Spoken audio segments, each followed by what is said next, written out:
Sekalipun seseorang sanggup mengalahkan ribuan musuh dalam ribuan peperangan, dia tetap tidak dapat dianggap sebagai seorang pahlawan yang sejati. Dia tidak dapat dikatakan sebagai seorang pahlawan yang sesungguhnya. Dia tidak dapat dikategorikan sebagai orang-orang yang memiliki jiwa kesatria yang sesungguhnya. Ketika seseorang sudah mampu mengalahkan ribuan musuh dalam ribuan peperangan sekalipun, tetap akan ada kehausan dalam dirinya. Dia tetap akan haus untuk mengalahkan musuh-musuh yang lainnya. Dia tetap akan haus untuk menundukkan orang-orang yang lainnya. Dia tetap akan memiliki ketertarikan untuk melibatkan diri dalam peperangan, melibatkan diri dalam segala bentuk anarkisme, dalam segala bentuk permusuhan, dalam segala bentuk peperangan yang ada. Nah, oleh karena itulah, ketika seseorang sekalipun telah mampu berperang, telah mampu mengalahkan musuh-musuhnya dari satu medan perang ke medan perang yang lainnya, tetap dia tidak akan sanggup untuk memuaskan dirinya. Akan tetapi, siapapun yang sanggup untuk mengalahkan dirinya sendiri akan dikatakan sebagai orang yang telah menjadi pahlawan yang sesungguhnya. Mengapa demikian?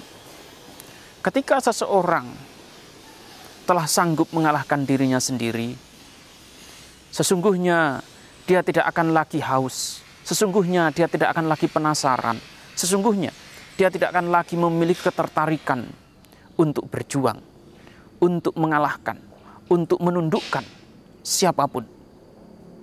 Ketika diri sendiri telah mampu ditundukkan, ketika diri sendiri telah mampu dipatahkan, tentu apa yang dimaksud dalam hal ini adalah mematahkan keserakahannya, mematahkan kebenciannya, mematahkan kebodohan batinnya, mematahkan segala kegelisahan, ratap tangis, kekecewaan, duka nestapa.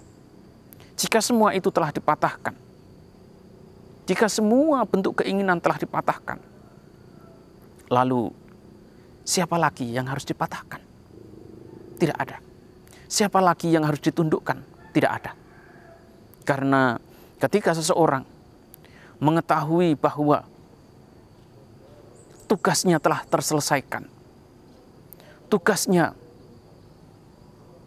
tidak perlu dilanjutkan lagi. Ketika tugasnya diketahui telah paripurna, tepat saat itu pula sesungguhnya dia mengetahui dengan jelas, mengetahui secara langsung bahwa dia tidak butuh untuk berjuang lagi. Dia tidak perlu berjuang lagi. Dia tidak perlu melakukan tugas dan tanggung jawabnya yang lebih jauh lagi. Nah, oleh karena itulah, dalam agama Buddha, setiap orang yang sanggup mengalahkan dirinya sendiri, mengalahkan segala bentuk kotoran batinnya, dia adalah yang layak dianggap sebagai pahlawan yang sejati, layak dianggap sebagai pahlawan yang sesungguhnya. Pahlawan karena dia tidak lagi perlu menundukkan siapapun. Pahlawan karena setiap perjuangan yang perlu dia lakukan telah dilakukan. Inilah mengapa dia kemudian dikategorikan sebagai seorang pahlawan yang sejati, pahlawan yang sesungguhnya, pahlawan yang sebenarnya. Hanya mereka yang sanggup menundukkan dirinya sendiri, hanya mereka yang sanggup melakukan tugas ini yang layak mengemban gelar sebagai seorang pahlawan sejati, pahlawan yang sesungguhnya, pahlawan yang sebenarnya. Dia adalah pahlawan kemanusiaan yang tidak akan lagi menjatuhkan siapapun. Dia adalah pahlawan kemanusiaan yang tidak akan menyakiti makhluk manapun.